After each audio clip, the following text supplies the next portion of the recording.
explication, et Robin. Allez, votre maison. Tu peux me passer le pinceau vert, s'il te plaît? Mais un peu là.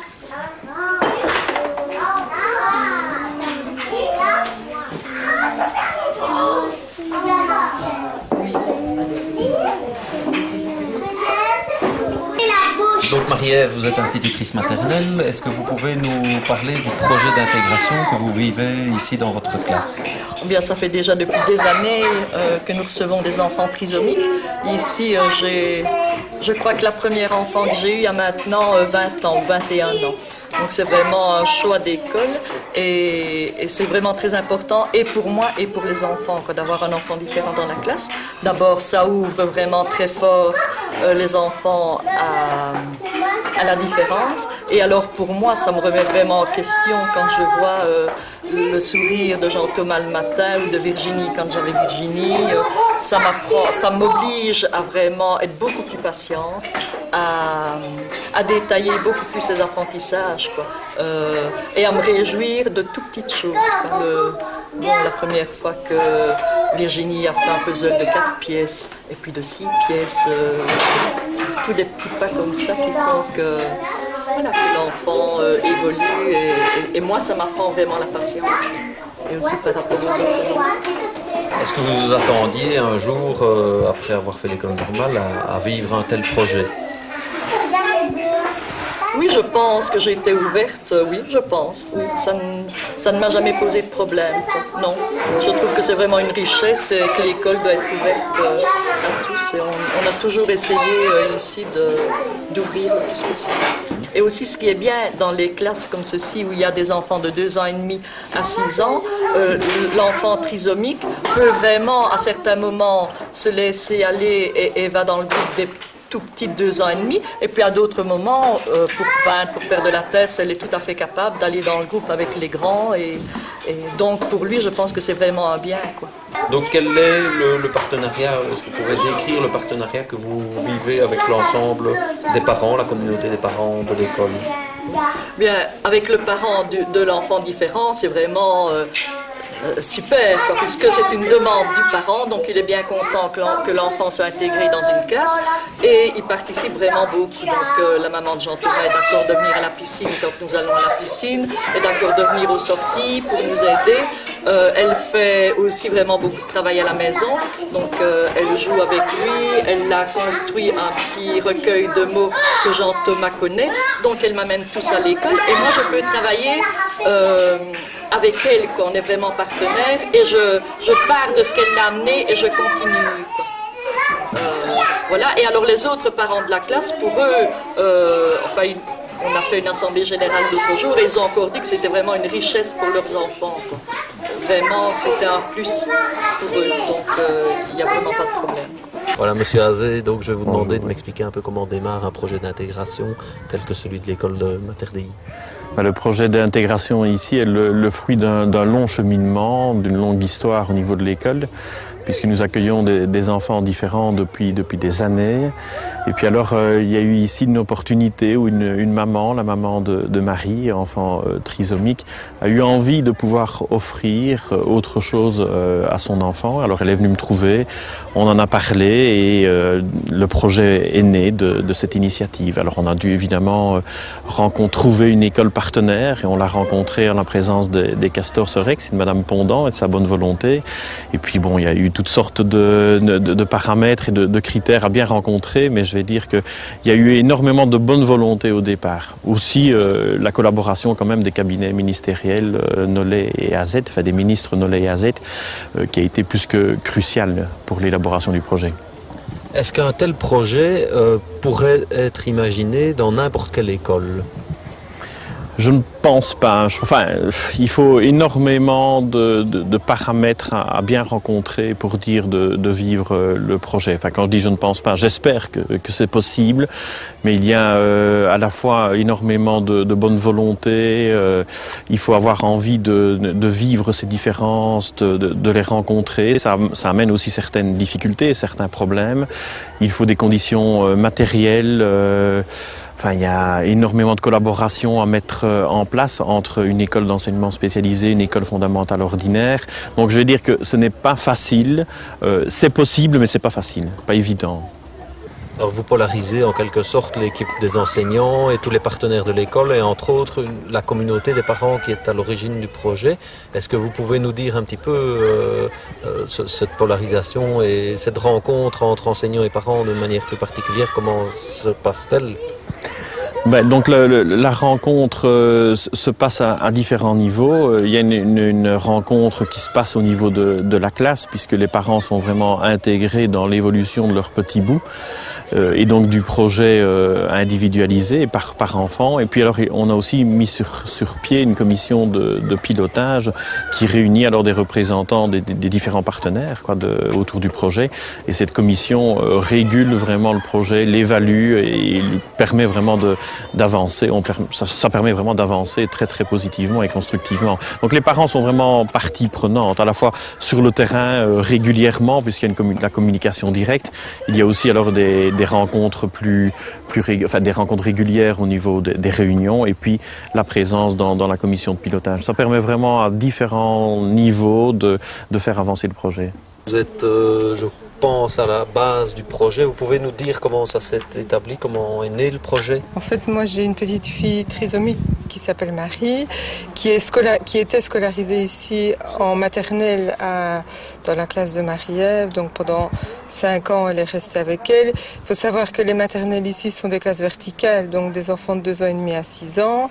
Et Marie, elle a très bien évolué dans cette école. Elle était très bien accueillie, elle était bien intégrée. Et quelque part, en grandissant, je savais, je me disais, il faut qu'elle intègre l'enseignement spécialisé, il faut. Mais il y avait quelque chose qui me gênait dans le fait de la changer d'école. J'avais l'impression de la déraciner. Donc c'est vrai qu'avec Manu, on a réfléchi à un projet qui pourrait être le projet d'école en fait. Et on a commencé alors à interpeller un ministre, 2 ministres, et voilà, pour essayer, et en ayant un projet vraiment concret, sur papier, ce qu'on voulait, c'était bien défini, nos idées étaient bien claires et définies, et alors avec ce projet et tout, on a pu interpeller et le cabinet de M. Nollet et le cabinet de M. Azet, et ensemble, on est arrivé à créer quelque chose qui est magique, Et qu'est-ce qu'on peut donner comme argument justement à un ministère qui peut-être au départ n'est pas vraiment au courant de la chose? Quels sont les arguments qu'on peut mettre sur papier pour réussir à mener à bien ce projet? Mais en fait, c'est difficile. Enfin, on allait un peu à l'aventure parce qu'il n'y avait rien qui existait quelque part. Donc, ce qu'on pouvait mettre en avant, c'était qu'il n'y avait aucun des 2 systèmes n'était lésé. Et l'enseignement spécialisé n'était pas lésé, puisque les enfants, ils sont tous inscrits, et l'enseignement fondamental accueillait. Donc, personne n'était lésé, et au contraire, il n'y avait que de bonnes choses qui pouvaient ressortir de ce projet, Les enfants étaient intégrés ici, donc je pense qu'ils amènent énormément de choses pour les autres, et les autres, et eux, retirent pas mal de choses par rapport aux enfants dits normaux, Finalement, qu'est-ce que l'école doit avoir en plus pour pouvoir mener à bien ce projet par rapport à l'école traditionnelle telle qu'on l'entend? Je pense qu'il faut que ce soit une école solide. Parce que pour amener la différence, il faut avoir des bases solides. Je pense qu'il faut que la majorité des gens de l'école, corps professoral, direction, etc., pouvoir organisateur, ils doivent tous être d'accord pour un accueil de ce type. Il faut qu'il y ait un accord, il faut qu'il y ait un consensus, sinon je pense que c'est difficile.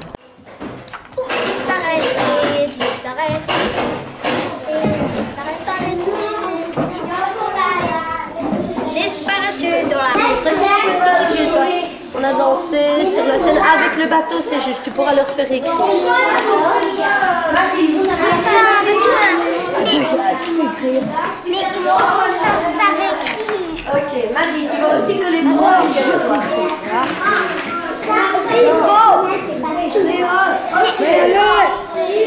ça. comme cela. Je peux lire quelque chose. Sans dépasser.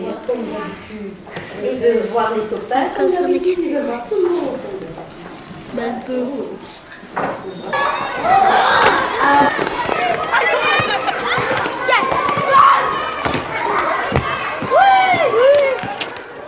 Sophie, parlez-nous un petit peu du projet d'intégration qui se passe ici dans votre classe. Donc c'est une classe composée de 7 enfants trisomiques. En fait, c'est une classe de type d'enseignement 2. C'est une classe ouverte et spéciale. Donc spéciale parce que chaque enfant a un programme individualisé qui a été défini pour lui. Donc il vit des apprentissages scolaires, cognitifs dans cette classe-ci. Et puis 3 après-midi par semaine, la classe est ouverte à la vie de l'école et à des activités à vivre avec les autres classes. Il faut plusieurs paramètres pour que le projet puisse marcher. Et pour moi, le premier, c'est l'équipe d'enseignants qui doit être motivée et collaborante. Quelle est la collaboration des parents avec votre travail? Ils interviennent tout d'abord dans la réalisation du programme. Donc dans ce programme, on définit des objectifs individualisés en autonomie, communication, socialisation, etc. Donc là, ils sont vraiment au courant des objectifs qu'on va viser pour leur enfant dans l'école. Est-ce qu'il y a des choses qui changent par rapport à une école qui ne vit pas ce genre de projet? Oui, pour moi, il y a 2 choses. Il y a l'effet qu'on pourrait appeler de surprotection. Donc, c'est-à-dire qu'il a fallu au départ expliquer aux enfants de l'école qu'ils ne devaient pas nécessairement tout le temps les aider et leur laisser aux enfants de ma classe leur autonomie. Sinon, on assistait un petit peu à des phénomènes de surprotection de certains enfants. Et puis, on a pu voir un petit peu des phénomènes d'enfants coqueluches ou mascottes, mais vraiment légers. Ça a peut-être duré un jour ou 2 et il a fallu expliquer, redéfinir. Et puis, je pense aussi que les enfants de ma classe ont une prise de conscience plus rapide de leur handicap et sont renvoyés à leur image beaucoup plus vite puisqu'ils voient bien qu'ils courent moins vite, qu'ils jouent moins vite, qu'ils visent moins bien la balle. Mais en même temps, je pense que c'est très positif parce qu'ils se reconstruisent très vite après et ils sont repartis, quoi.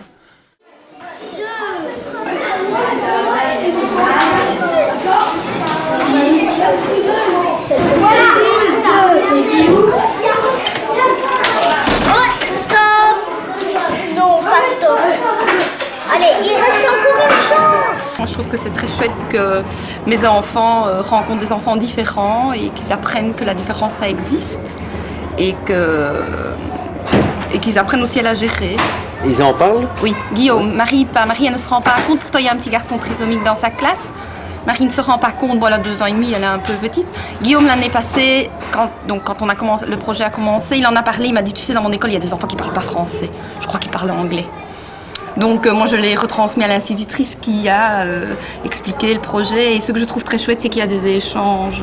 Chacun garde bien sa place et en même temps il y a des échanges, donc ça c'est chouette, quoi. C'est un échange, donc je crois que les enfants trisomiques apportent et l'enfant entre guillemets ordinaire apporte, quoi. Et c'est un échange, je crois pas que les enfants se posent les questions c'est utile, c'est pas utile, ça se passe et puis voilà, c'est tout. Est-ce que ça rejaillit sur l'esprit de l'école en général, d'une manière plus globale? Oui, par exemple, moi je trouve qu'au niveau de l'association de parents, cette année on a eu 3 parents qui ont des enfants porteurs de trisomie et qui viennent dans l'équipe et ils sont investis, on vient de faire la fête de l'école le week-end passé, ils sont investis au même titre que nous et ça se passe vraiment bien.